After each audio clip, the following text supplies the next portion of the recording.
Baru dapat kajian zikir, pamer zikir. Baru dapat kajian sunnah, pamer sunnah. Kajian bid'ah, pamer anti bid'ah. Baru dapat belajar thariqat A, pamer thariqat. Baru dapat sanad A, pamer sanad. Emang itu fitrah manusia. Maka sabar-sabar sama orang yang suka pamer. Nanti dia capek sendiri. Ya, kita semua punya sikap pamer, Pak. Semua, saya juga. Ayatnya itu kan tidak ada di surah Al-Hadid. Ayat keberapa itu? Ya, innamal hayatud dunya, hanyalah dunia itu apa? Main-main, senda gurau.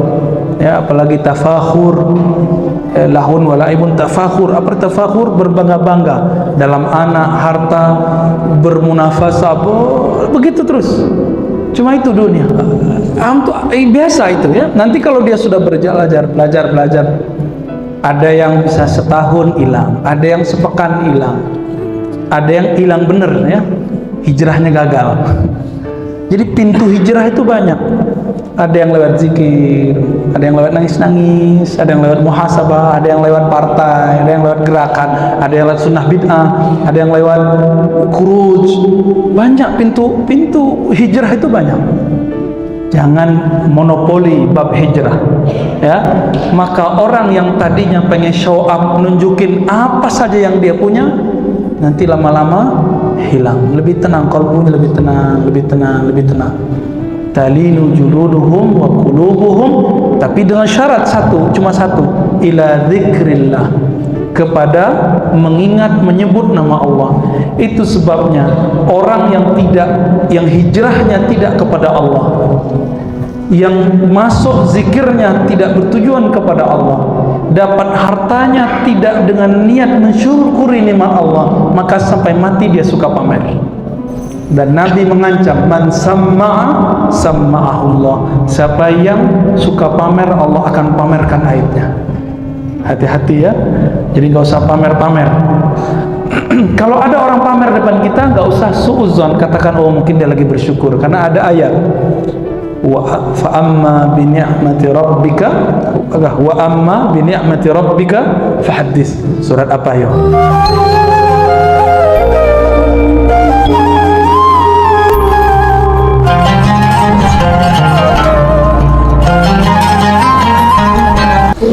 Assalamualaikum warahmatullahi wabarakatuh.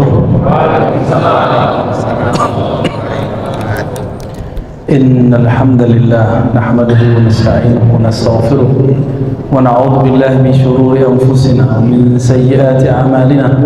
May yahdihillahu fala mudilla lahu wa may yudlilhu fala hadiya lahu. Amma ba'd. اللهم فقهنا في الدين وعلمنا التأويل وافتح لنا ربنا يا فتاح كما فتحت لعبادك الصالحين آمين يا رب العالمين.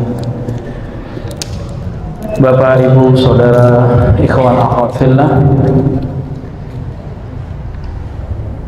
saya nggak ngapa-ngapain hari ini, tapi gue kerasa capek ya.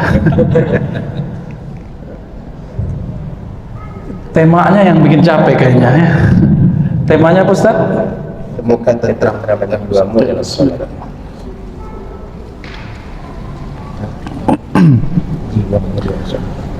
Berarti ada dua kata kunci, tentram dan sholat.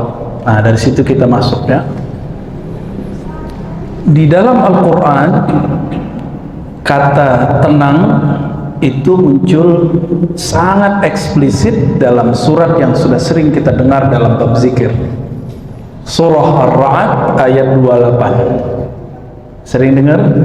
Ala bidzikrillah tatma'innul qulub. Ala. Orang Arab kalau mau ala itu yang ngantuk langsung bangun.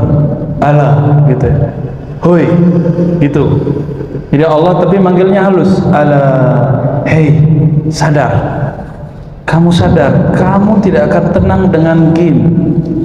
Kamu tidak akan bahagia dengan jabatanmu. Kamu tidak akan bahagia dengan pasangan yang gagah cantik. Kamu tidak akan bahagia dengan gajimu yang gede.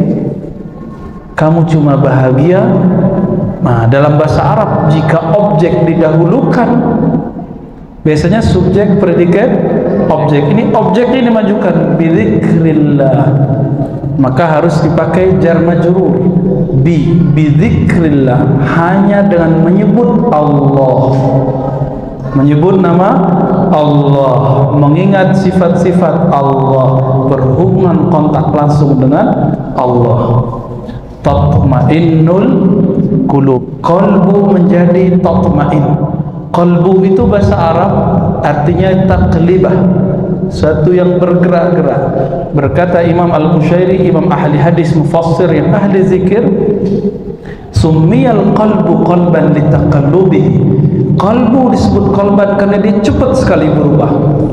Kita kagum kepada seseorang, jam ini bisa jadi jam nanti sudah berubah. Cuma karena beda 0102 langsung kesel. Kan kita lihat ya, kita sudah lihat Pak, begitu cepatnya qalbu. Dulu, ini contoh saya sebut nama aja, karena kita lagi kasih contoh, lagi ta'lim TGB. Sekarang yang milik nyoblos 02 pasti kesel sama dia, tapi yang nyoblos 01 seneng sama dia. Kenapa? Dulu dikatakan next presiden Hafiz Mufassir Dr. Azhar, kakak kelasnya Ustaz Arnaf. Dulu digadang-gadang kayaknya melebihi semuanya, tapi cukup dengan dia beda nyebrang politik dan sudah banyak orang benci. Begitu cepatnya kalbu membenci, ya kan?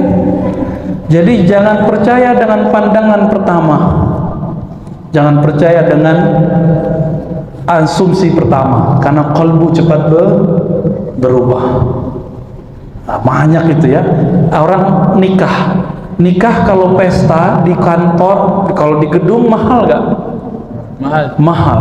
Berapa mahalnya? Udah pernah belum? Belum pernah dia ya. Mahal ya.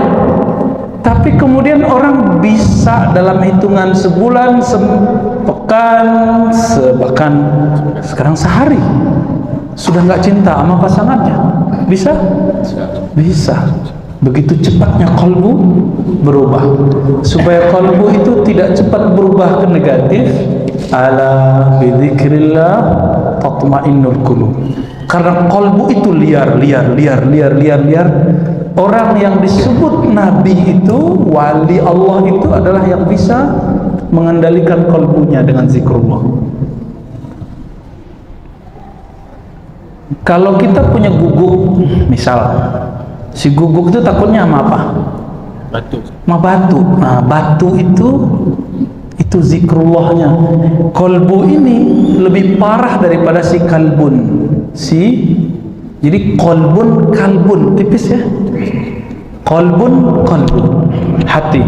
Kalbun sama-sama bisa nyalak gitu. Sama-sama tamak dia, sama-sama emosional. Bukan cocok logi ya, tapi itulah rahasia Allah membuat kalimat ini mirip. Namun si kalbu, sebagaimana si guguk tadi, takut kalau mau dilempar pakai, padahal cuma digertak doang, nggak jadi, kabur dia. Kalbu juga begitu. Kalbu digertak dengan nama Allah, ditembakin ke kalbu, langsung dia tenang dia ya.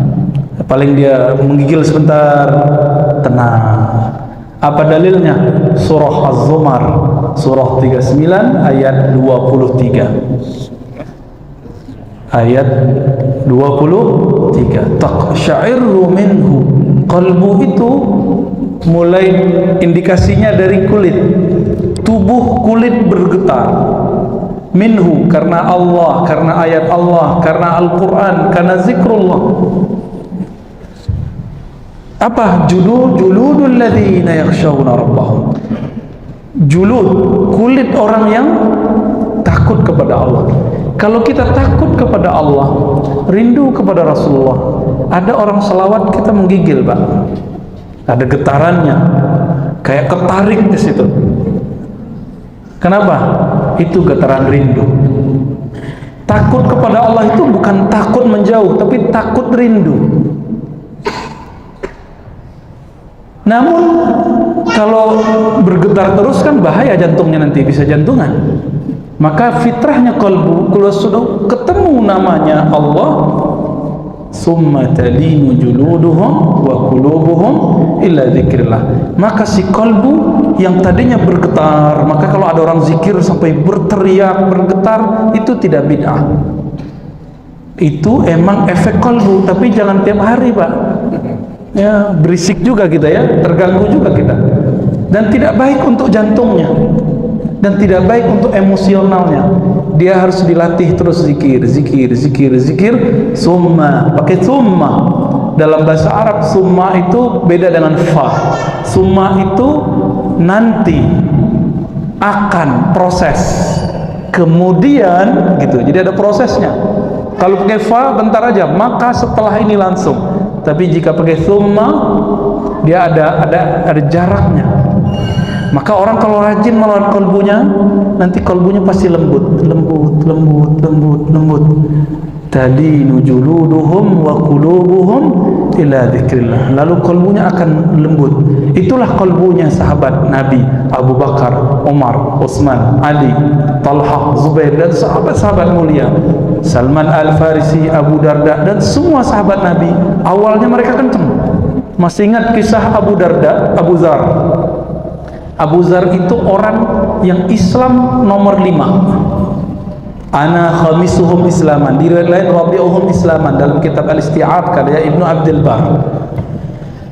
Apa kata Abu Dzar? Kami di kampung kami Bani Ghifar mendengar ada seseorang yang jujur lalu mengaku dapat wahyu. Maka kami penasaran, datanglah ke Mekah.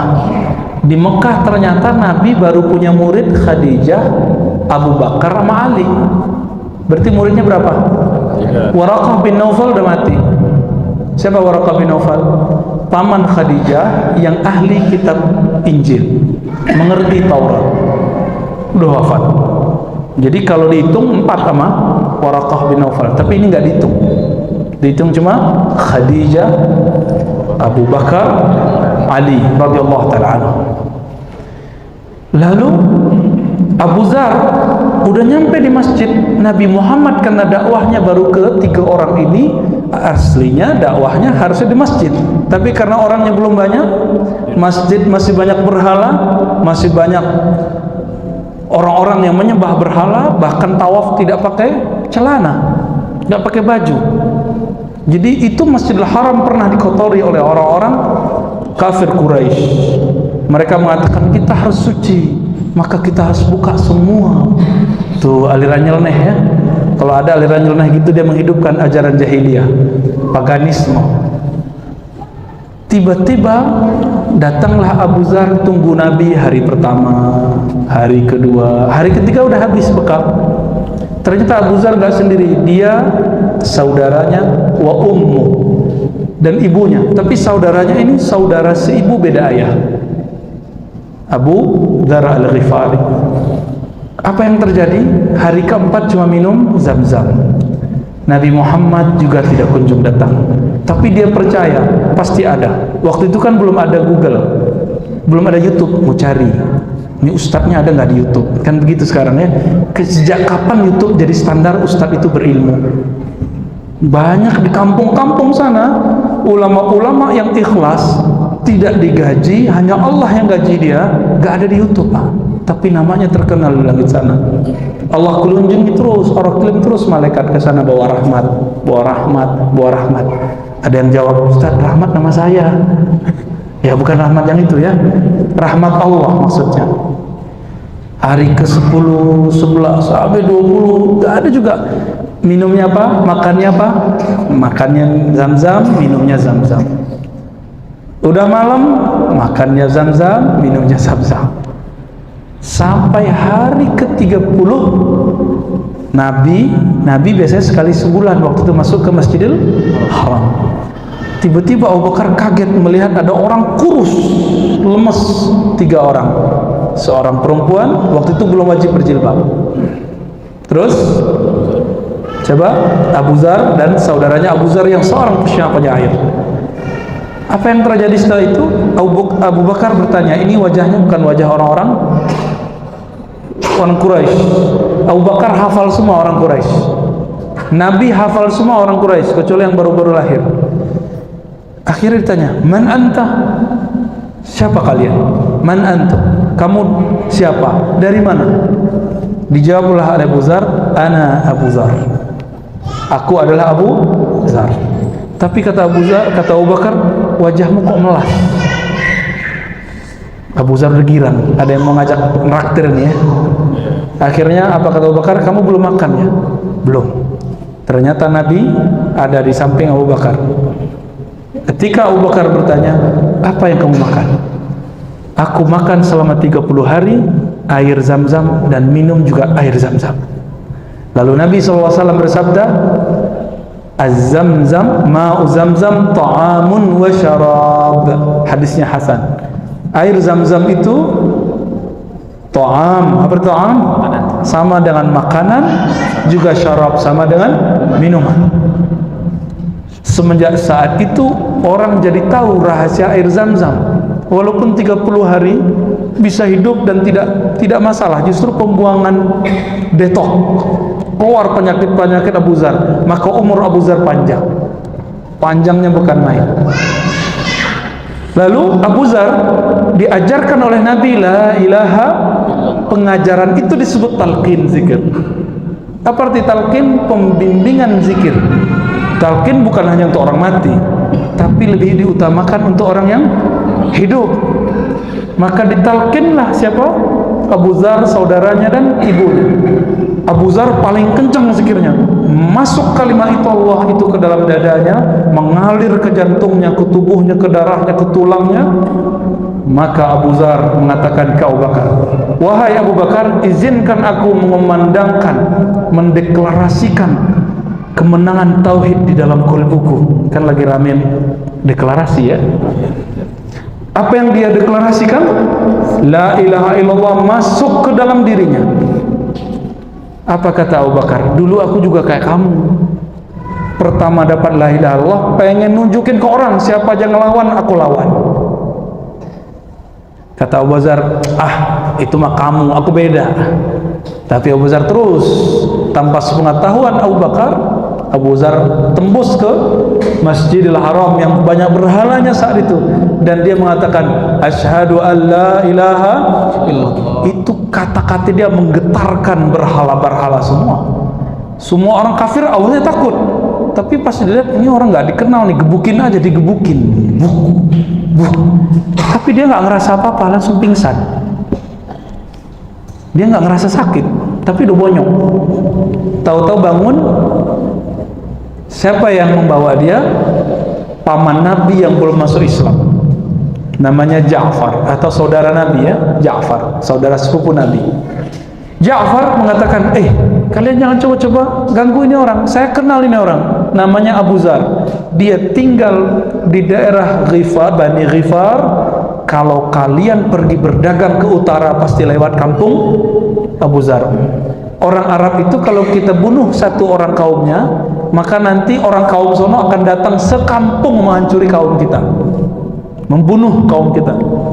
Maka kata Ja'far apa? La taqtuluhu, hentikan, jangan bunuh dia, karena nanti urat nadi perdagangan kita habis. Akhirnya orang-orang kafir Quraisy menghentikan pukulannya. Abu Dzar kemudian diselamatkan oleh Abu Bakar As-Siddiq. Pas dia siuman, apa kata Abu Bakar? Tuh, apa kata gue? Rasain loh gitu. Jadi ini emang orang baru dapat kalimatullah, semuanya pasti pengen pamer, walaupun benar. Baru dapat kajian A, pengen pamer. Baru dapat kajian zikir, pamer zikir. Baru dapat kajian sunnah, pamer sunnah. Kajian bid'ah, pamer anti bid'ah. Baru dapat belajar thariqat A, pamer thariqat. Baru dapat sanad A, pamer sanad. Emang itu fitrah manusia. Maka sabar-sabar sama orang yang suka pamer, nanti dia capek sendiri. Ya, kita semua punya sikap pamer, Pak. Semua, saya juga. Ayatnya itu kan tidak ada di surah Al-Hadid, ayat keberapa itu? Ya, innamal hayatud dunya, hanyalah dunia itu apa? Main-main, senda gurau. Ya, apalagi tafakhur, lahun walaibun tafakhur. Apa tafakhur? Berbangga-bangga dalam anak, harta, bermunafasah, begitu terus. Cuma itu dunia. Awal-awal dapat mobil gimana? Wah, dibawa kemana-mana. Rumah aja deket dari masjid, bawa juga, ya. Mau makan kemana deket, pakai mobil, ya. Terus pura-pura ketinggalan barang. Maaf, ketinggalan di mobilku. Cilah, ambil dulu barangnya ya, biar kelihatan sama temannya. Mobil lu baru ya. Akhirnya ketahuan deh, mobil baru, motor baru, apalagi pasangan baru. Bahaya ini ya. Yang belum telan ludah aja ya. Allahumma shalli ala Muhammad.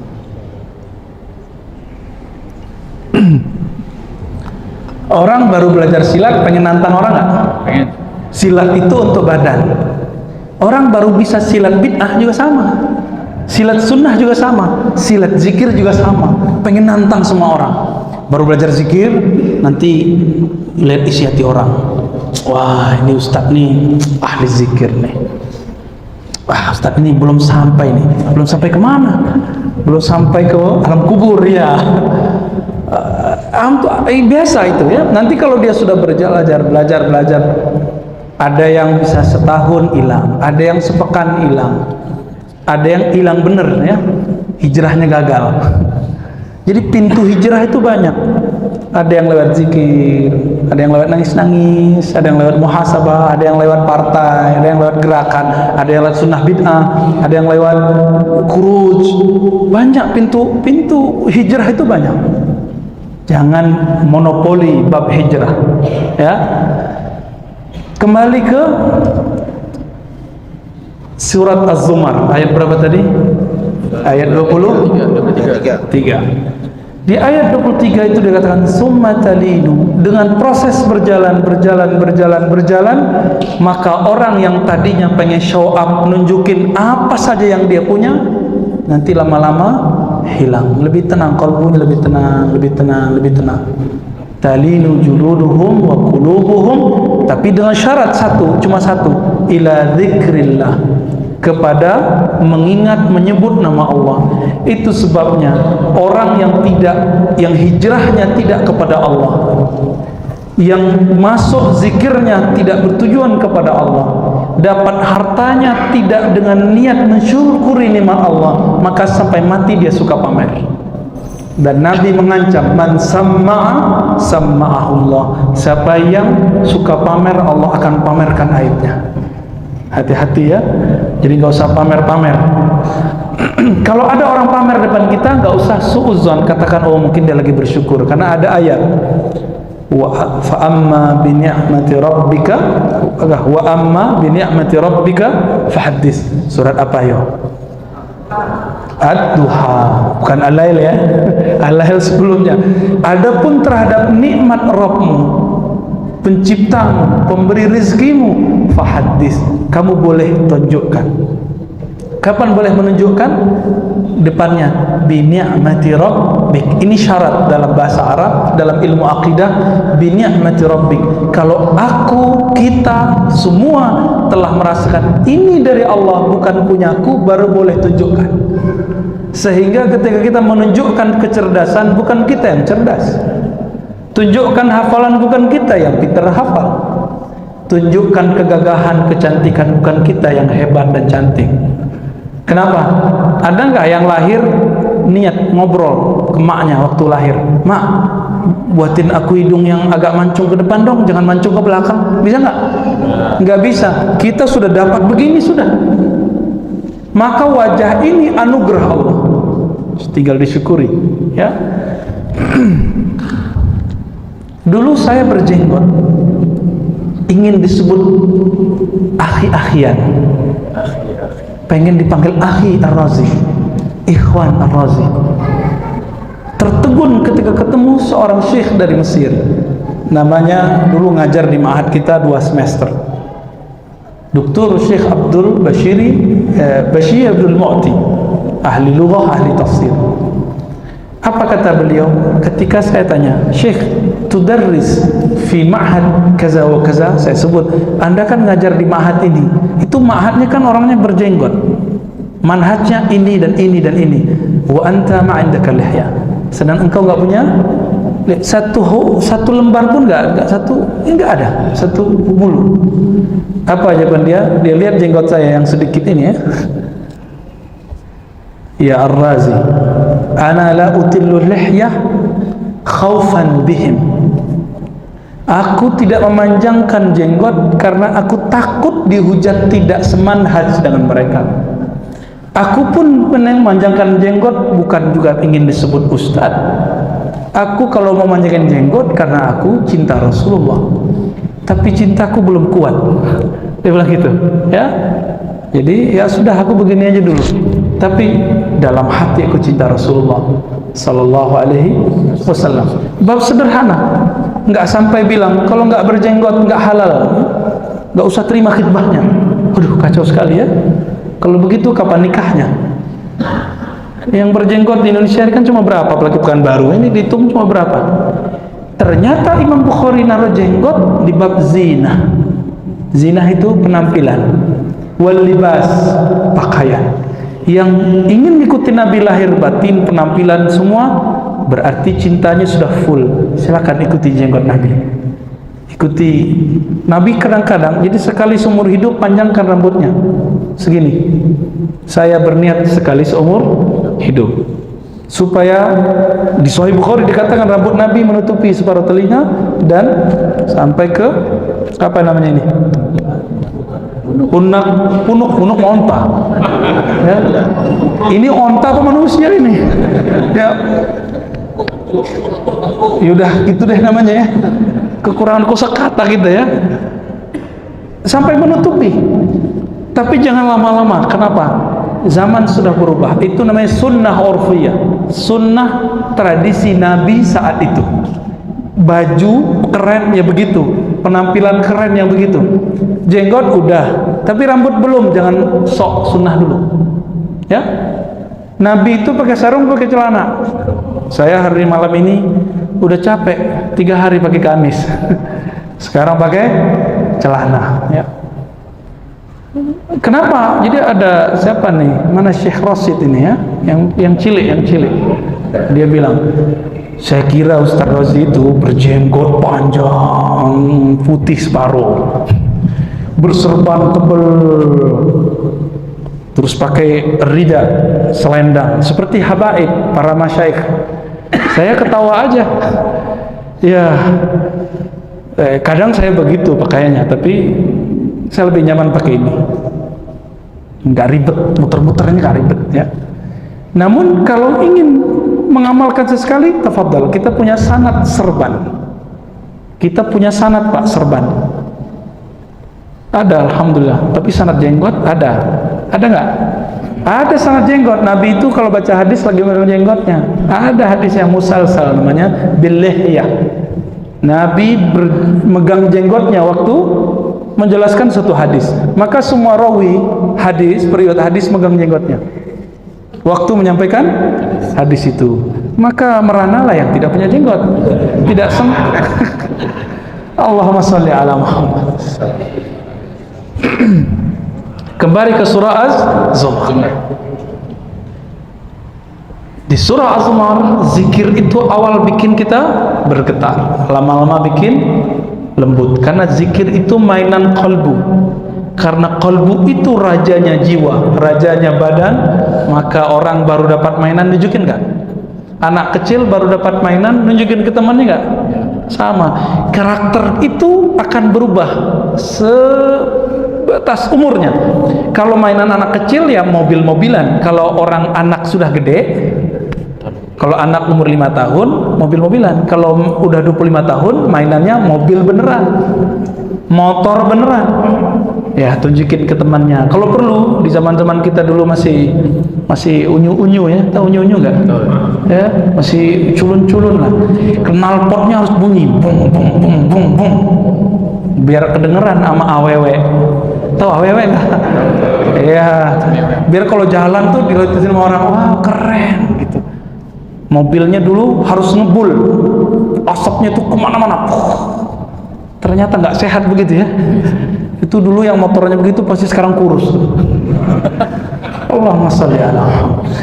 Oke, sekarang pindah ke surah Thaha ayat 14. Mencari ketenangan. Tadi sudah dirumuskan di surah Ar-Ra'd apa ketenangan itu? Cuma dengan menyebut nama Allah. Sekarang kita lihat apa posisi zikir dalam sholat. Posisi pentingnya zikir dalam sholat. Di bagian tengah sampai akhir Allah berfirman, gimana? Aqimis salata. Ayo yang hafal. Aqimis salata. Wow. Li zikri. Dirikanlah sholat untuk mengingatku. Tapi depan ayatnya apa? Innani anallah la ilaha illa ana. Ini disebut tauhid la ilaha. Tauhid la ilallah bukan teori, tapi tauhid la ilallah itu dibaca, diresapi. Jadi kalau habis pengajian sudah punya tauhid belum? Baru punya ilmunya, belum punya amalnya. Oleh karena itu Nabi selalu mengatakan, man qala la ilaha illallah, man qala la ilaha illallah, begitu. Jaddidu imanakum bi qauli la ilaha illallah. La ilaha itu bukan teori. Tauhid uluhiyah, rububiyah, sifat 20 enggak cukup. Itu teori. Harus ada prakteknya. Harus ada prakteknya. Kalau ada orang menunjukkan jurus-jurus silat di YouTube, kita lihat, kita ikuti. Udah bisa belum? Cepat bisa nggak? Setahun juga nggak lolos-lolos. Kalau ingin belajar membaca la ilaha illallah hanya pakai YouTube, tembus nggak ke kalbu? Tembusnya ke kuota. Nggak tembus ke kalbu, Pak. Jebol WA-nya, ya berat. Kalau itu aja bisa berat, data apa yang kita lihat, yang kita rekam, yang kita tonton di WA itu, di HP itu bisa berat. Sebaiknya yang memberatkan kolbu itu apa? Kalimah-kalimah Allah. Bagaimana beratnya nama Allah? Coba lihat hadis Imam Tirmizi. Dalam hadis Imam Tirmizi dia katakan bahwa nanti dari kiamat ada orang yang gak punya amal banyak, tapi dia punya rahasia di kolbunya. Ketika ditimbang amalnya oleh Allah, disuruh malaikat mizan, malaikat penimbang, ditimbang semua dosanya, disebutkan sijilat, sepanjang lembaran yang ada di zaman itu, di masa itu, di padang mahsyar, sejauh itulah, sebanyak itulah dosanya. Banyak nggak tuh? Jadi kalau orang ngeprint yang pakai bulat itu, yang biasanya di Indomaret itu ya, kan bulat tuh, untuk struk, bukan struk yang tepar itu ya. Sepanjang itu dosanya. Satu rim, kira-kira begitu ya. Satu rim 50 lembar ya. 500, oh sorry, kurang nolnya. Sebanyak itu dosanya, akhirnya malaikat azab, penunggu neraka sudah siap mengikatnya dan menariknya. Tapi Allah berfirman, artinya malaikat pun tidak tahu isi kalbu. Yang di kalbu itu malaikat nggak tahu. Niat antum kesini ngapain Allah nggak tahu. Allah tahu, tahu. Kalau malaikat, jadi niat antum kesini yang tahu cuma, tapi malaikat nggak tahu. Yang tahu cuma kita, dan begitu ajibnya kalbu. Coba ayatnya, surah Luqman.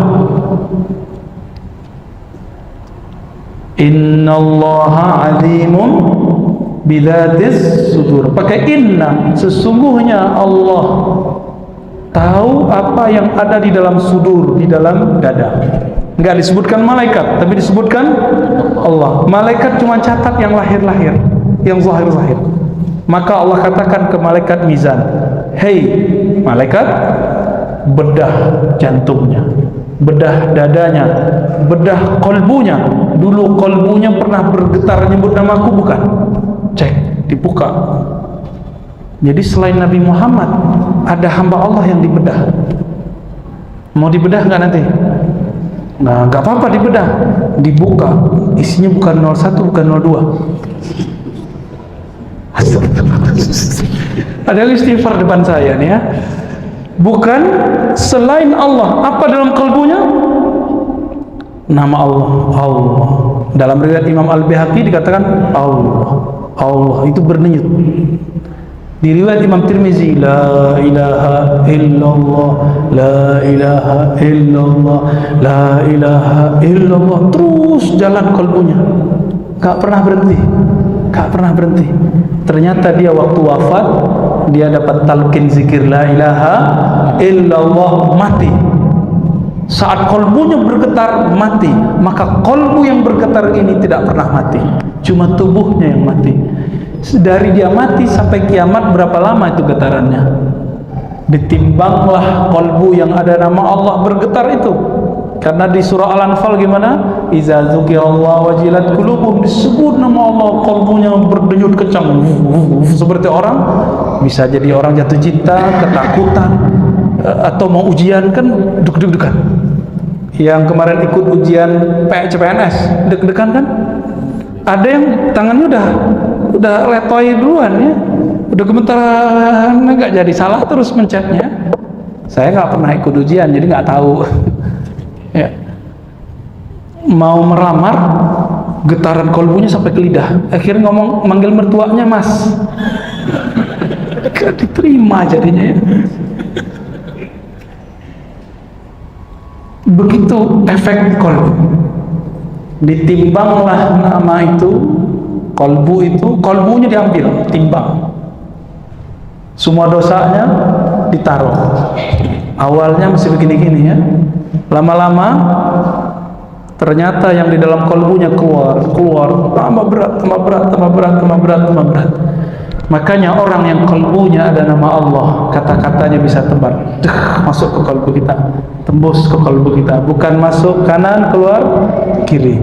Itulah Nabi, itulah pewaris para Nabi, para sahabat, pewaris para sahabat, para tabi'in, tabi'ut tabi'in, sampai hari ini mereka masih ada. Makanya kita mesti berguru ke orang yang bersanad, bukan yang ngaku-ngaku. Bukan yang aku ikut Nabi, tapi yang buktikan bahwa dia ikut Nabi dengan bersanad. Bersanad itu bukan cuma ijazah, aku ijazahkan, bukan. Bersanad itu berguru, mulazamah. Apa arti mulazamah? Kita senantiasa konsisten berguru ke orang itu. Jadi kalau ngajinya cuma pas tablik akbar ya salam. Ini tempat mengingatkan saya ke sahabat saya, siapa ya? Ustadz Zulhendri ya. Itu orang alim, masih muda, ilmunya luas melebihi umurnya. Silakan disemarakkan. Ini inisiasi beliau kali ya, tempat begini. Emang beda Pak, kalau duduk di atas begini, itu rasanya beda. Makanya ulama-ulama Al-Azhar, ulama-ulama sebagian di Yaman, kalau ta'lim dia buat mimbar begini. Pas saya buka hadis, mimbar Nabi kayak gitu atau kayak gini? Ternyata benar kayak gini, mimbarnya Nabi. Kalau ini namanya podium. Podium itu dulu punyanya orang Yahudi Nasrani. Yang Nabi buat ini. Tapi boleh nggak pakai podium? Ya boleh, kan itu peradaban, bukan masuk ke syariat. Nah silakan mulazamah ke beliau. Tadi ada Ustadz Al-Noh ya, mulazamah ke beliau. Masih banyak ustadz-ustadz di sini yang mau ngaji kita. Karena tidak semua sempat nyantri, sudah telat kan, umurnya udah lewat, nggak boleh kan disuruh-suruh push up.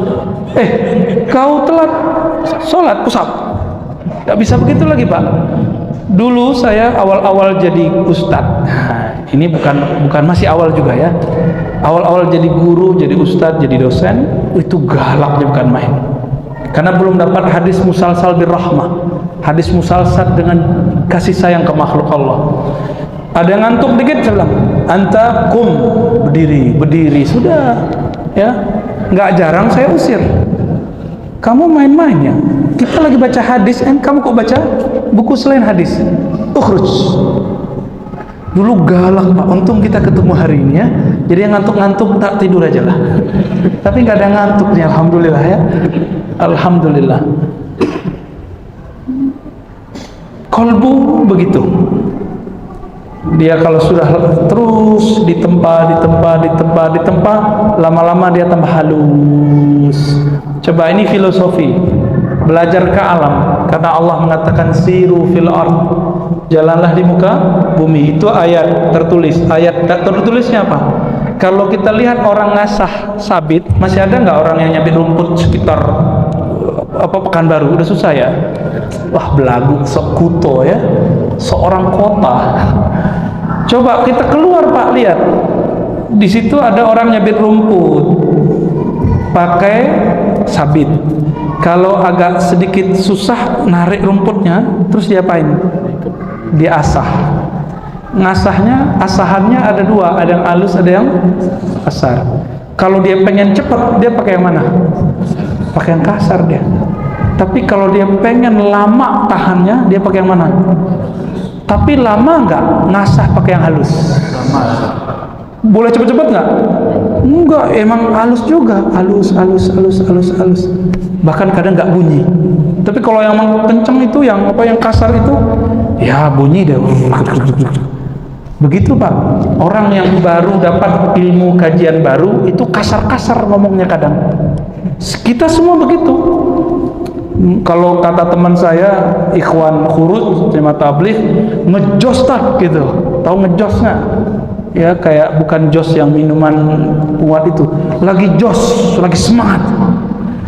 Kalau kata teman kita ikhwan muslimin, lagi ghirahnya tinggi tak? Apalagi tuh ghirah, semangat ya. Kalau orang pesantren hamasah wa himmah, semangatnya lagi melangit tak? Emang nggak bisa dihadang itu. Itulah kelebihan anak muda. Tapi kalau anak tua dapat kajian keras, kita lihat mukanya, kita udah kesal duluan Pak.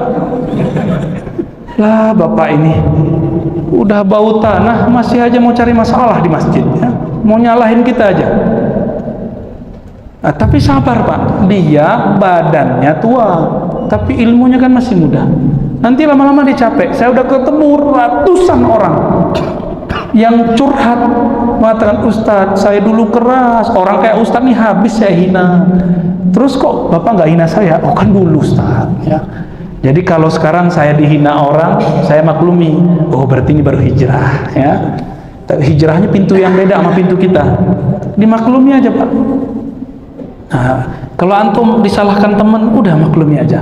Ya terima kasih. Karena setiap kali ada orang menghujat kita, Allah angkat kita. Apa kata Nabi? Ma tawadha'a ahadun illa rafa'ahu Allah. Tidaklah seseorang menerima direndahkan, termasuk Nabi menerima enggak waktu direndahkan oleh orang-orang Taif? Dilempar pakai apa? Dilempar pakai batu, bahkan pakai tai onta. Nabi terima? Bahkan doakan mereka kebaikan, bukan doain laknat atas kau, gitu enggak ya? Enggak ada. Kenapa sekarang kajian kita dinodai dengan kalimat laknat? Air putih ini hanya mengeluarkan air putih. Kalau warnanya ini apa warnanya? Merah, coklat, ya terserah deh. Keluarnya mungkin nggak putih? Mungkin nggak keluarnya putih? Kalau air kopi di dalam gelas keluarnya kopi hitam atau susu? Kalau di dalamnya toilet keluarnya apa? Kosakata toilet, najis, apalagi? Oh, ngomong kotor ya, vulgar. Kalau di dalamnya ada kebun binatang keluarnya apa? Guguk, gitu ya. Gajah, mending gajah gede. Ini disebut apa? Harimau, babi, Allahu Akbar. Babi mah haram. Ya, kalau di dalamnya ada kebun binatang, keluarnya nama-nama binatang. Apa di dalam kalbumu? Coba goyang. Tadi mau jatuh ya. Kita goyang teko, kita goyang gelas, keluar isinya. Jika isinya nama Allah, Asmaul Husna, keluarlah nama itu. Jika isinya kebun binatang, keluar satu-satu. Guguk, kalbun, mending kolbun, ya, mending nama si dia, ya, dia Allah maksudnya. Ya, tapi ini yang keluar apa? Dikasih pertanyaan dikit, ustaznya sensitif, langsung keluar kalimat-kalimat tidak pantas. Berarti belum pantas dia untuk berbicara kolbu. Itulah problem kita hari ini. Fanzur amman ta'khuzuna dinakum. Maka perhatikan gurumu, pilih gurumu yang benar-benar, yang lahir batinnya mewarisi Rasulullah sallallahu alaihi wasallam. Jangan hanya sorbannya, jangan hanya kopiahnya, bajunya, celananya, betul akhlaknya semuanya. Ada orang cantik duduk samping kita di bus, awalnya senang, kita perhatiin dikit ketus dia, kau nih apa, lihat-lihat berjenggot tapi nggak qaddul basar. Bisa juga dia ngomong qaddul basar. Tahu qaddul basar kan? Jaga mata. Ngerti juga tuh akhwat yang kurang baju ini ya. Ya, namanya mata kan melirik dikit-dikit ya. Dia bilang, wah, jadi cantik nggak dia? Galak ya. Galak gak jadi cantik. Ada orang bening kulitnya tapi apa aja belagu, nggak mau salaman sama orang, najis ya. Ketemu orang, bau. Dia cantik tapi akhlaknya tidak cantik. Ada orang bersorban tapi akhlaknya tidak akhlak sorban. Ada orang bergamis tapi tidak akhlak gamis. Ada bersarung tidak akhlak sarung. Bukan melarang pakai ya, jangan, bukan melarang nggak pakai baju, bukan. Nanti yaudah Ustaz saya nggak pakai baju aja, bukan. Maksud saya, kalau cari guru jangan tertipu sama pakaian. Li'annal ajabu fil libas, kekaguman terhadap pakaian cuma sampai dia ngomong. Kalau dia udah ngomong ketahuan isinya apa. Ya, aqimis salata li dzikri, ini bagian terakhir. Dirikanlah salat untuk mengingatku, menyebut namaku. Maka inti salat adalah zikrullah. Oleh karena itu Nabi itu mengajarkan zikir. Ada zikir yang temporal. Wasabbihuhu bukratan wa asila. Surat Al-Ahzab ayat 42. Sebutlah, bertasbihlah kepada Allah pagi dan sore. Itu zikir namanya zikir muakkad. Zikir yang ada waktunya, muayyan. Kita sebut zikir maksurat, ratib, hizib, apapun namanya. Terus di ayat 41-nya, ya ayyuhallazina amanu zkurullaha zikran katsira. Hai orang beriman, sebut, ingat Allah sebanyak. Kalau banyak itu 100 banyak nggak? 500 banyak nggak? 1000 banyak nggak? Jadi boleh nggak kalau zikir 1000? Terus kalau ada yang bilang, Nabi nggak pernah zikir 1000, gimana jawabnya? Gimana cara jawabnya? Tanya balik sama dia. Quran itu turun ke Nabi bukan? Dia pasti jawab, iya. Bacain ayat ini, surah Al-Ahzab ayat 4. Ya ayyuhallazina amanu zkurullaha zikran katsira. Hai orang beriman, zikir sebanyak-banyaknya. Banyak di situ kan tidak dikatakan tak terhingga, enggak. Banyak. Yang penting banyak angkanya. Yang banyak angka atau apa? Angka apa rasa? Rasanya banyak. Ada nggak begitu? Manisnya banyak. Bisa nggak begitu? Orang bilang banyak angka. Jumlahnya banyak, baru benar? Oke. Maka itu ingin menyebutkan angka. Ada ulama memilih zikir tiap hari 1000. Ada yang memilih 5000. Ada yang memilih 10.000. Ada yang memilih 70.000. Itu banyak. Jadi tidak bid'ah. Oh Ustaz, ente salah. Nabi cuma zikir subhanallah 33 kali. Wah, ini belum khatam Sahih Bukhari nih. Ya, nggak usah Bukhari deh, Al-Azkar Nawawi aja 1 jilid. Bukhari kebanyakan 4 jilid. Udah khatam belum Azkar Nawawi? Belum ya? Ya udah, apa dong? Arba'in. Itu mah dikit ya, 40 hadis nggak ada tentang yang tadi. Nabi SAW ternyata zikirnya macam-macam. Ada yang angkanya 1, ada yang 3, ada yang 15, 10, 15, 25, 50 nggak ada. 33, 34. Pertanyaannya, subhanallah 33. Tadi imam kita ngimamin sampai saya ketiduran, Pak. Allahu Akbar, Allahu Akbar. Saya tidur, tuh mimpi itu ya. Saking indahnya suaranya. Terima kasih Pak Imam ya. Mana imam kita tadi? Ya, biasanya saya kalau zikir tuh melek. Ini kok 2 hari 3 hari di Pekanbaru, setiap kali orang zikir saya ketiduran terus. Kita udah lama cari tidur, lagi duduk udah lama. Ini baru ketemu kemarin. Ya, saya kira dibekam hilang Pak, ternyata enggak. Udah bekam kita kemarin, oh ternyata itu nikmat ya. Biasanya terasa lama jadi pendek. Kalau Nabi zikir 33, itu 33. Itu 33 batasan atau contoh? Contoh. Kalau contoh berarti boleh kurang, boleh lebih kan? Kalau itu batasan, kurang dari 33, 32 bid'ah. Masa kita zikir 32 bid'ah? Ya. Ya udah lebih 35, bid'ah enggak? Kalau ada orang mengatakan zikir 1000, 2000 bid'ah, kasih tanya itu, gimana kalau zikirnya 35? Bid'ah enggak? Kalau dia bilang bid'ah, ya salam. Fa'arid anil jahilin, maka berpalinglah dari orang jahil. Enggak usah dilayani lagi, sudah. Ya salam ya akhi. Kalau enggak bisa debat, ya salam ya. Ya salam itu artinya apa? Lepaskan semua aib, lepaskan semua apa yang tergores di kalbu, biar nyaman hidup ini.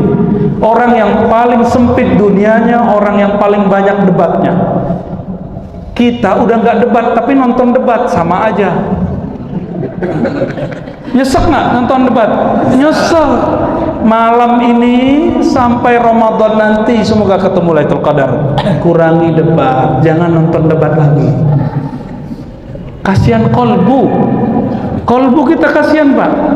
Mata ini udah nonton, udah seneng dia matanya, telinga dengar seneng, kolbu seneng nggak? Tersiksa dia. Maka kolbu kita bilang, bro, udah dong, sis, udah dong. Nggak kita dengerin, otak kita budek di situ. Dia bilang, asik loh, kan seru ya ngeliat orang tengkar.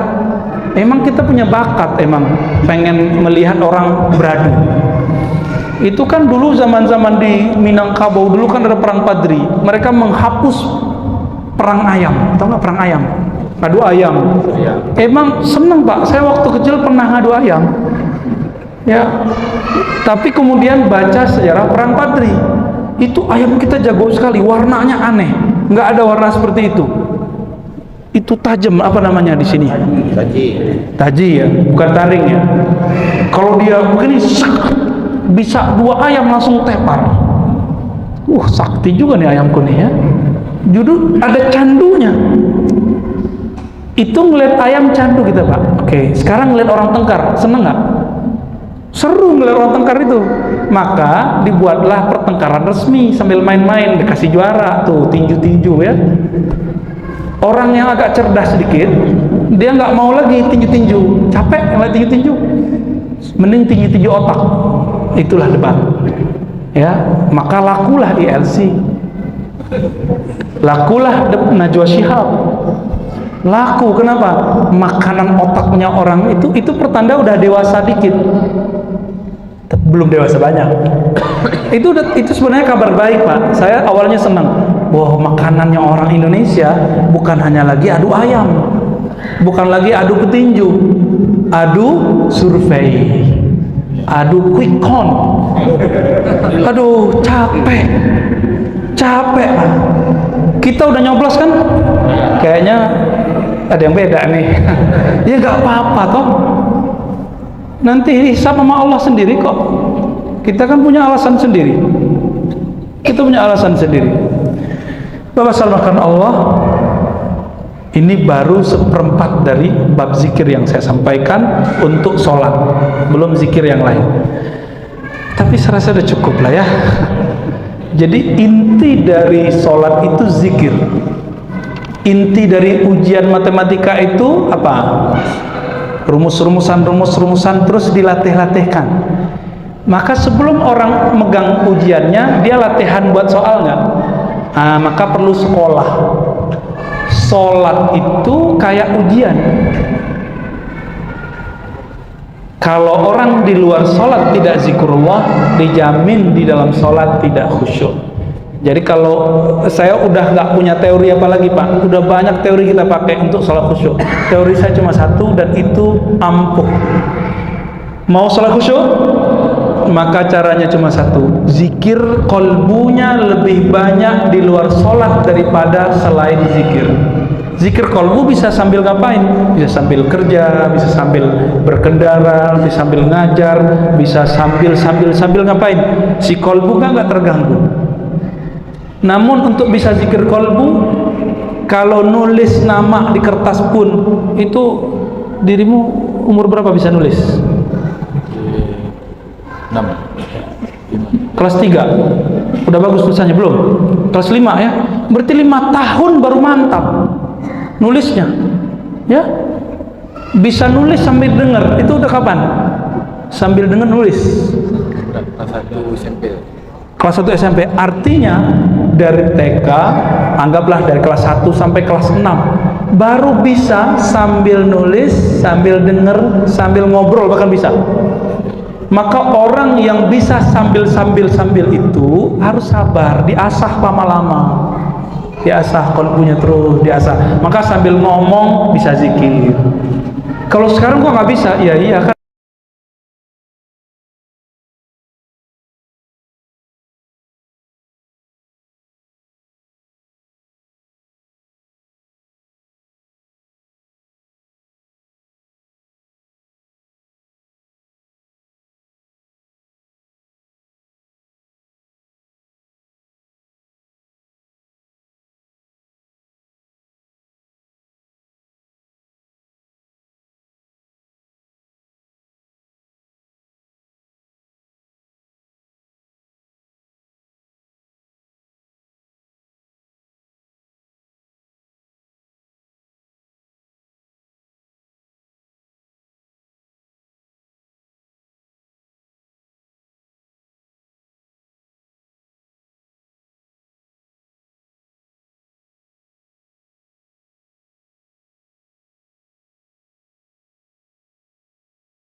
ini ya.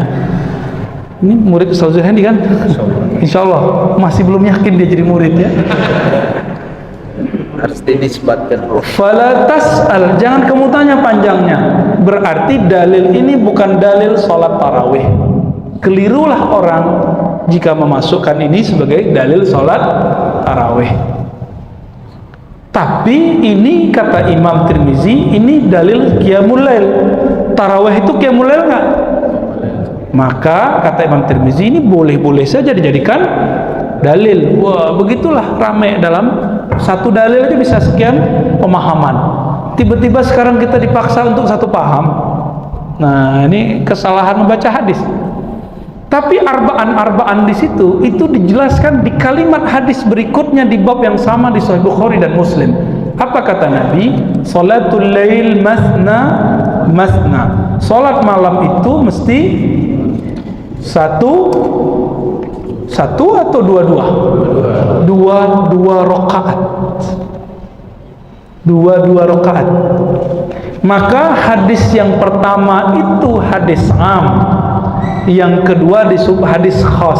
Am artinya umum, khas artinya khusus.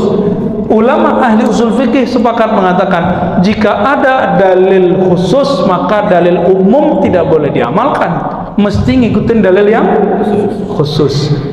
Ketahuannya di mana? Riwayat hadis yang menyebutkan Nabi sholat 2222 dan 443 itu Aisyah. Berarti sumbernya sama dan tidak mungkin Aisyah ngomong tidak konsisten. Lalu kita cek lagi, kalau ada teks begitu, kita bandingkan dengan amal sahabat. Sahabat kalau malam hari sholatnya 443 atau 222. Ternyata nggak ada sahabat yang sholat 4. Coba bagaimana? Saya di kampung saya dari awal belum saya lahir udah begitu sholatnya. Makanya waktu kita berdebat dengan pengurus, apa kata pengurus?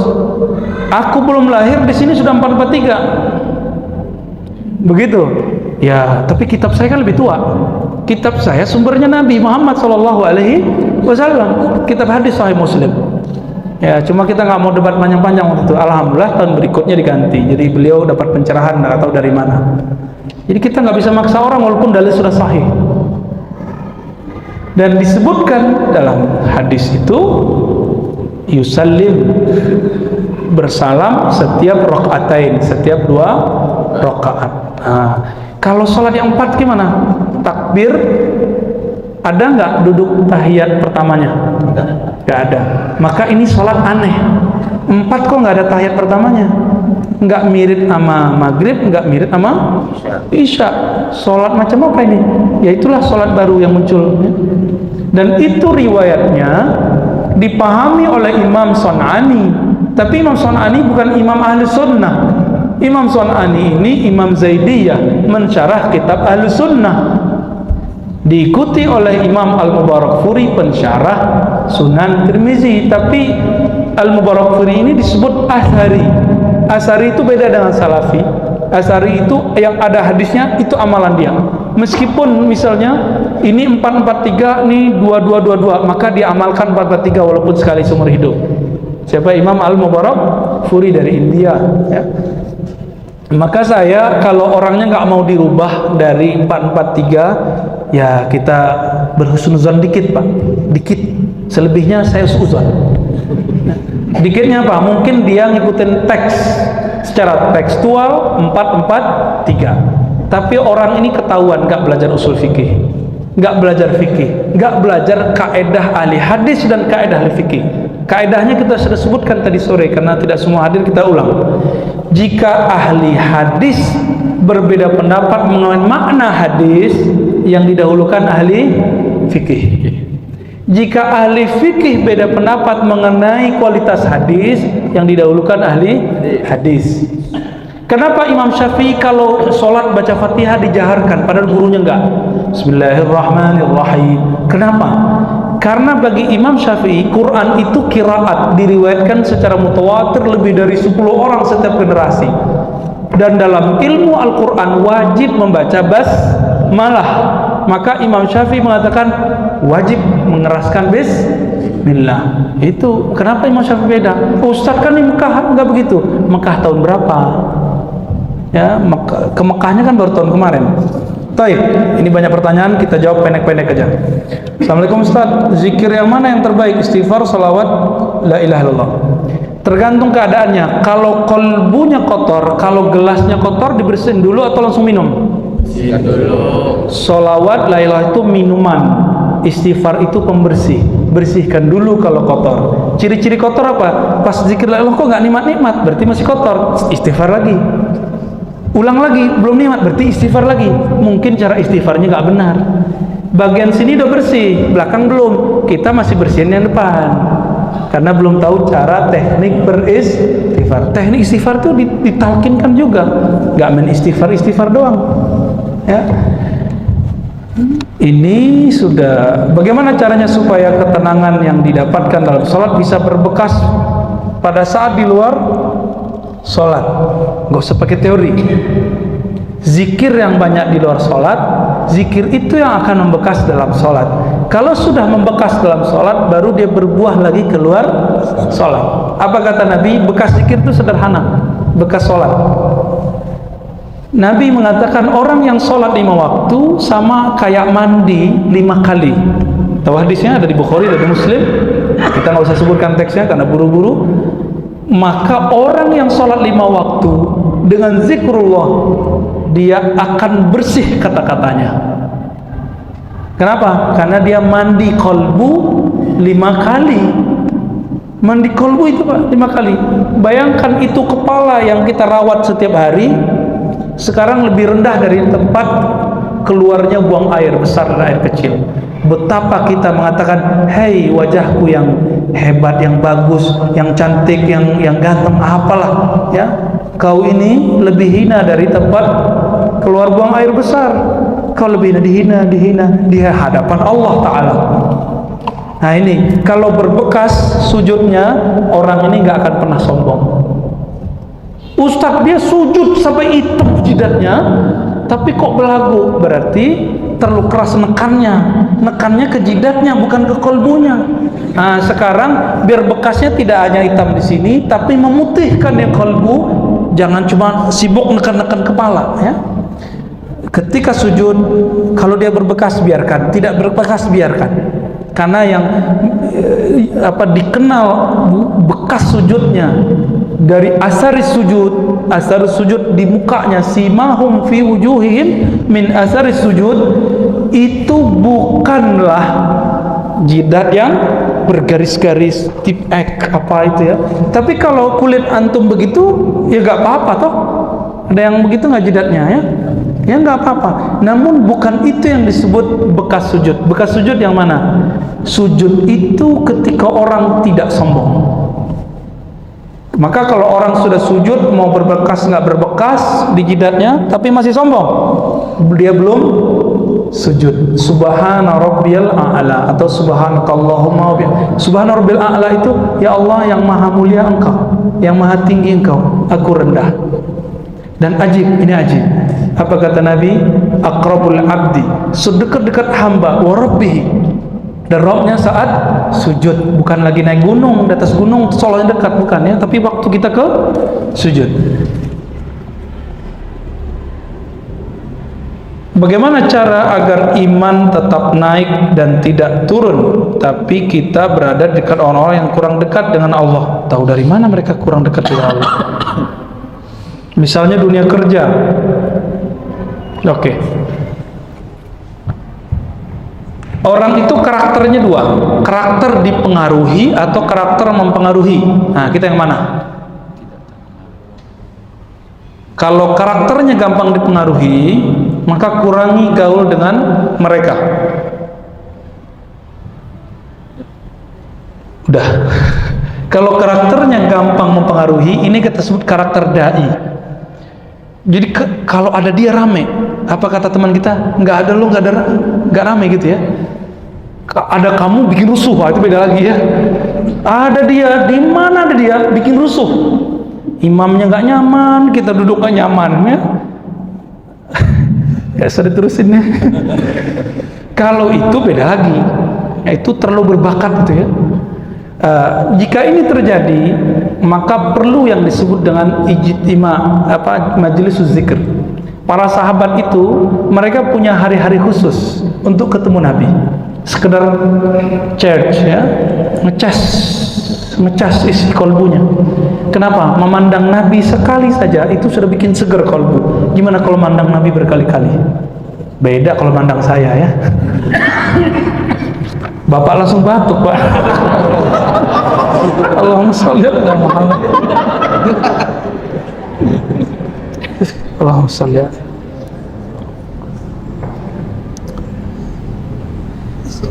Sedang khutbah Jumat berlangsung, ada makmum yang terlambat sholat tahiyat atau dengerin gitu ya. Kalau masih khutbah pertama maka dianjurkan sholat, tapi kalau khutbah kedua gak boleh sholat, nanti ketinggalan dia. Namun ada beberapa orang salah baca kitab kuning. Kalau imam sudah naik maka wajib denger, dia nggak dapat hadis. Ada orang Nabi lagi khutbah, dia langsung duduk, Nabi bilang as-sholaita, kamu sudah sholat rakaataini khafifatain, 2 rakaat. Nabi bilang belum, ya sholli rakaataini khafifatain, sholat 2 rakaat yang ringan, jangan dicoba pakai surat Qaf 3 halaman ya. Ini udah jelas masuk masjid, di sini udah ada tradisinya. Apa tradisinya? Pakai, udah tinggal 1 menit bacanya apa? Al-Qari'ah ya. Habislah waktu 7 menit ya. Imamnya nggak nyaman, ada yang kebelet, aduh gimana nih ya. Jadi lihat kondisinya. Yang sahih hadisnya kalau masih khutbah pertama boleh. Mengqadha sholat wajib yang tertinggal di masa lalu, ini udah pernah kita bahas ya di pertemuan sebelumnya, nanti silakan dilihat di kajian-kajian kita sebelumnya. Amalan sunat dapatkah menghapus dosa akibat kesalahan sholat wajib? Bukan menghapus, menambal. Bahkan bukan sholat sunat, ketika kita selesai assalamualaikum yang kita baca alhamdulillah atau astagfirullah.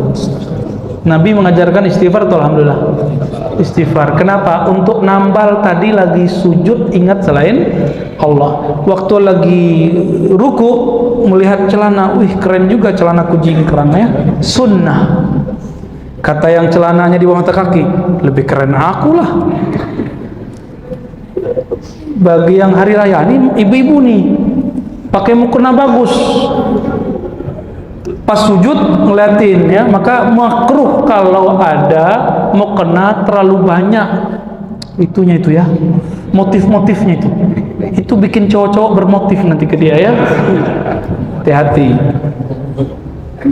Jadi amalan seperti istighfar bisa nambah ya insya Allah. Bagaimana cara mendapatkan istiqomah pada amal terutama zikrullah? Jika belum bisa istiqomah, mendekatlah ke orang istiqomah. Maka mendekat kepada dia, kita akan terbawa istiqomah.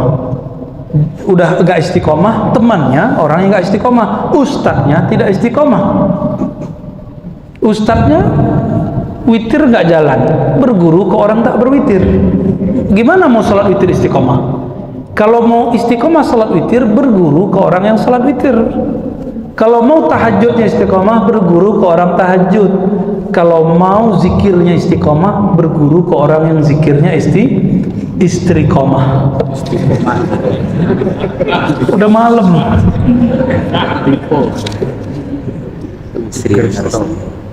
Pemuda Al-Kahfi dalam surah Al-Kahfi 18 ayat 18. Nah, ya, di surah Al-Kahfi ada tentang qalbu ya, itu ayatnya berat itu ya. Wala tuti' man aghfalna qalbahu, itu ya, an dzikrina. Coba dicek benar gak itu? Kita dulu ngafalin ayat nggak ngafalin nomor, soalnya sampai hari ini ngafalin hadis nggak tahu nomornya, nggak bisa ngomong kiri kanan atas, nggak pernah ngaji begitu ya. Itu khasnya Ustadz Adi Hidayat itu ya, Allah kasih kecerdasan luar biasa ke beliau. Kita diajarin baca teksnya udah hafalin gitu dong. Ada jemaah nggak hormat ke kita, nggak apa-apa, tapi dia bilang kalau anda nggak tahu bilang aja nggak tahu. Ya saya kan udah jawab hadisnya A, kitab saya nggak ada nomornya pak. Itu kitabnya Ustaz Al-Naf, kita kajian Sahih Bukhari nggak ada nomornya. Terus dia bilang, ente aja nggak tahu, bilang nggak tahu. Ya sudah, ya salam, fa'arid anil jahilin, berpalinglah dari orang jahil. Benar. Semata sebelum aikazah. Itu tentang ini. Mungkin bukan yang itu ya. Ayat 28 kayaknya. Wala tuti' man aghfalna qalbahu an dzikrina. Jangan ikuti orang yang kalbunya lalai dari ingat Allah. Ya. Kalau 18-19 tentang Hud ya, tentang cerita Nabi Khidir dengan Nabi Musa dan si Fata, Al-Fata pemuda temannya di Musa. Ini pertanyaannya pakai bahasa Arab nih. Afdhalul dzikri la ilaha illallah. Allahumma anta salam wa salam. Zikir nafas tapi merokok. Loh, maksudnya apa ini? Zikir nafas tapi merokok. Dalam keadaan merokok. Oh gitu. Nah, zikir nafas lain, rokok lain hukumnya ya. Oke. Tentang zikir malam dan kan. Jadi kan setiap sholat ini kadang-kadang imam baca zikir malam. Saya bayangkan itu apa benar seperti itu zikir itu la ilaha illallah. Ya. Yang kedua, waalaikumsalam waalaikumsalam. Ada hadis yang sahih itu kan waalaikumsalam. Tapi dalam kebanyakan orang Indonesia ini dalam kitab Yasin itu ada yang Ya, Allah mantasalam kesalam mereka itu tidak menyatahi. Oke. Ya. Yang ketiga itu zikir tapi merokok. Ada orang mengajarkan zikir nafas dalam setiap waktu. Tapi dia merokok. Dia merokok. Oke. Bagaimana seorang berzikir tapi dia merokok? Baik. Kita menyatu itu. Ya. Pertanyaannya borong ini. Baik, yang pertama di hadis Imam Tirmizi, hadisnya sahih, afdalul dzikri la ilaha illallah. Ulama kita sering baca surah Muhammad, fa'lam annahu la ilaha illallah, maka ketahuilah annahu la ilaha. Jadi itu tambahan ulama, selama tidak diyakini itu sebagai ayat tapi gabungan maka tidak masalah. Jadi afdhalul dzikri falamanhu la ilaha boleh. Atau kalau saya lebih senang baca afdhalul dzikri la ilaha karena hadisnya begitu, atau fa'lam annahu la ilaha illallah, digabung sesekali boleh. Jadi begitu ya. Jadi dua-duanya boleh. Terus yang benar itu di hadis Allahumma antas salam wa minkas salam tabarakta rabbana wa ta'alaita ya rabbal jalali wal ikram. Gitu hadisnya di Bukhari, di Muslim. Siapa yang menambahkan ini? Apakah yang menambahkannya ahli bid'ah? Apakah dia merasa lebih pintar dari Nabi? Kan gitu. Kan mazhab Baperien begitu. Ditambah dikit aja muncul pertanyaan, kamu lebih pintar dari Nabi? Nah, nggak begitu, itu mazhab Baperiun namanya, baper. Kita cek ke ulama salafus saleh sahabat Nabi, kalau baca labbaik Allah bacanya gimana? Labbaik Allahumma labbaik, terus Labbaik la syarika lak labbaik innal hamda wal ni'mata laka wal mulk. Semoga yang baca nanti umroh sesegera mungkin, amin. Yang nggak baca ya salam. Ibnu Umar menambahkan wahdahu la syarika, ditambahkan ke belakang. Apakah tambahan Ibnu Umar itu bid'ah? Apakah Ibnu Umar merasa lebih pintar dari Rasulullah? Enggak, Ibnu Umar merasa ingin memantapkan lagi. Nabi kalimat begitu sudah ngefek ke kalbunya. Maka Ibnu Umar mengatakan, saya belum selevel Nabi. Maka dia tambahkan. Apakah dia seorang pebid'ah? Tidak. Maka ziyadah tambahan-tambahan begini sudah ada zaman salafnya sahabat. Bukan bid'ah. Jangankan itu di luar sholat. Ini kan luar sholat yang Allah mantah salam. Di dalam sholat ada hadis Bukhari, Muslim, Abu Daud, Tirmizi, Nasai, Ibnu Majah, semuanya meriwayatkan bahwa para sahabat, cuma lafaz yang ini, kalau yang kasus yang ini adanya di Bukhari, ada di Muslim, ada di Nasai. Nabi waktu sholatnya memandang ada dua riwayat, 12 malaikat naik berebut membawa satu kalimat. Di riwayat kedua 40 malaikat berebut bawa satu kalimat. Akhirnya selesai sholat Nabi bukan istighfar, Nabi nanya, Man minkum, siapa yang baca Rabbana lakal hamdu hamdan thayyiban katsiran mubarakan fih, yang Nabi ajarkan apa? Rabbana lakal hamdu bil as-samawati wal ard, sampai akhir yang kita sudah hafal. Akhirnya semua orang diam. Ya, pada takut disebut ahli bid'ah. Tapi kemudian ada yang ngaku juga ketika Nabi nanya, "Ana ya Rasulullah." Aku wahai Rasul. Itu ditambah dalam sholat atau di luar sholat? Ya. Bacaan ini bagian dari Quran atau bacaan zikir? Kalau Quran boleh ditambah nggak? Nggak boleh. Misalnya gini, kan ada orang baca laqad ja'akum, terus fa in tawallaw faqul hasbiyallah, dia jadi imam diganti faqul hasbunallah, dirubah ayat itu. Boleh nggak boleh? Nggak boleh. Kalau doa boleh, kalau zikir boleh. Maka Nabi mengatakan, inni ra'aitu, aku melihat isnata asyrata malakan, ya isnata asyrata malakan yatabadarunahu, mereka berebut untuk membawanya ke langit. Berarti secara hukum fikih dan riwayat hadis, tambahan itu boleh. Namun kalau saya lebih senang tidak nambah, maka ba'da sholat saya bacanya cuma Allahumma antas salam minkas salam tabarakta ya Rabb dzal jalali wal ikram. Namun kalau di masjid yang biasa pakai itu, ya kita bertasamuh, ya bertasamuh, nggak apa-apa. Ada kok imamnya yang menyuruh, yang membolehkan. Terakhir zikir dia mengajarkan zikir tiap nafas tapi merokok. Nah ini kita pisahkan, merokok hukumnya apa? Rokok itu tidak ada di Quran, tapi ada indikasi di Quran. Apa ayatnya? Wala tulku biaidikum ila tahlukah. Kita udah cek fatwa Mesir, fatwa MUI, fatwa Saudi, semuanya pakai ayat itu. Tapi saya baca sampai 70 kali nggak ada kalimat rokok di situ. Jangan kamu campakkan dirimu kepada kebinasaan. Ada rokok nggak? Enggak. Namun dokter bilang rokok itu bisa membinasakan. Nah ini namanya istinbat. Kalau dokter cerita ke ulama, ulama bilang oh kalau gitu haram dong. Maka pengharaman rokok bagi yang mengharamkannya tidak dengan dalil qat'i, dalilnya zonni ijtihadi. Apa arti zonni ijtihadi? Berdasarkan asumsi yang kuat, penelitian yang mantap, dan ijtihad. Kalau ijtihad pasti ada yang nggak sepakat. Khamar ada yang nggak sepakat kalau itu haram. Ada yang bilang nggak, menurut saya khamar itu halal, kafir. Ada yang bilang menurut saya babi itu kalau sudah dihilangin cacing-cacing pitanya halal, kafir. Kafir langsung. Ya, tapi kalau ini karena tidak ada di Quran, sampai kiamat kita akan berdebat. Namun biar aman gimana? Cari yang paling ketat. Yang paling ketat itu untuk biar gak binasa, merokok atau tidak merokok? Gak usah merokok. Saya dulu merokok juga Pak. Gak bisa berhenti kata orang. Kalau udah ngumpul curi-curi. Ya, gimana berhentinya? Gak pakai teori-teori. Nazar. Nazar, tahu nazar? Saya bernazar ya Allah tidak mau merokok lagi. Udah berhenti sampai sekarang.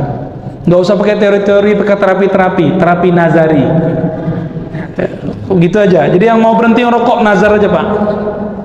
Insya Allah langsung berhenti itu. Besok langsung berhenti. Ya Allah, sebutkan. Aku bernazar dengan namamu untuk tidak merokok. Pasti berhenti besok. Kecuali dia khianat kepada Allah. Ya.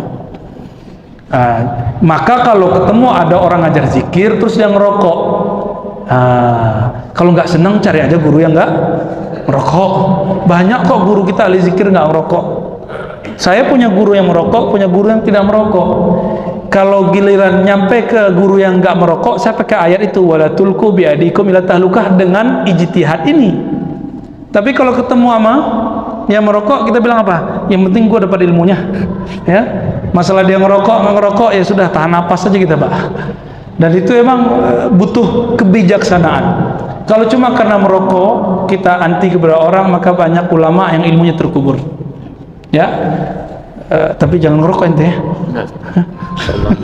Ya, kumisnya bukan kumis rokok ya. Oke, masih ada dua.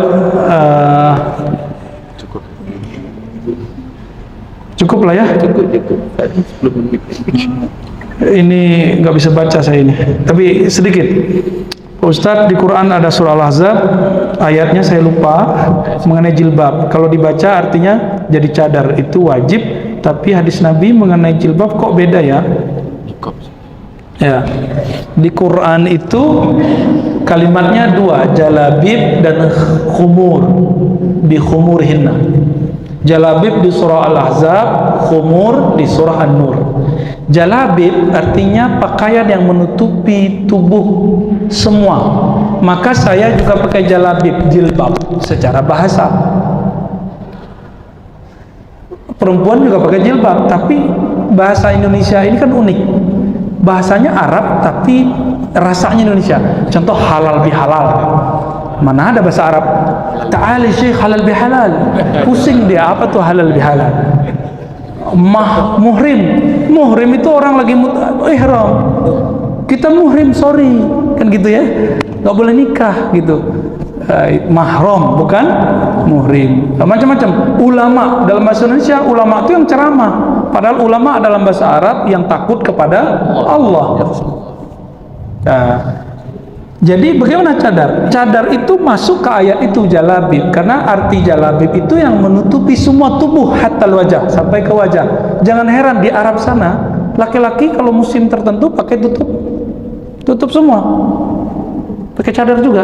Ntar nanti pakai cadar ya. Pemkam baru unik ya. Akhwatnya sudah biasa pakai cadar. Saya baru ingat 2014 di Malaysia, kok perempuan pakai cadar biasa aja, nggak dianggap teroris. Kita dulu bermimpi semoga Indonesia biasa aja. Ternyata tetangganya Malaysia sudah, Pekanbaru ya, semoga nanti nyebar ke sampingnya, kirinya. Biar orang tahu cadar itu justru bawa rahmat, bukan bawa terorisme. Nggak ada kaitannya. Masa cadar teroris? Cadar itu bawa bom, bukan bawa tutup hidung. Ya sudah gitu aja ya. Satu lagi, kalau khumur itu yang kita sebut setelah orang pakai baju, terus dia pakai pakaian yang menutupi juyub. Juyub ini diperdebatkan. Apakah juyub itu, mohon maaf, lipatan ketiak atau juyub itu lipatan-lipatan? Semua kan banyak lipatannya. Jangan dibayangin. Ya.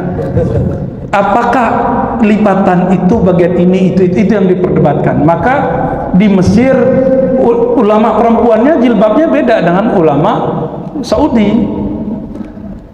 Begitu juga di Yordan. Saya punya teman S3 dulu, orang Bahrain orang Qatar ya. Jilbabnya biasa aja kecil, tapi bajunya lebar, bajunya longgar, hitam tiap hari. Jadi dia modelnya 3 aja, hitam, besok hitam lagi, besok hitam lagi. Nggak pernah berubah.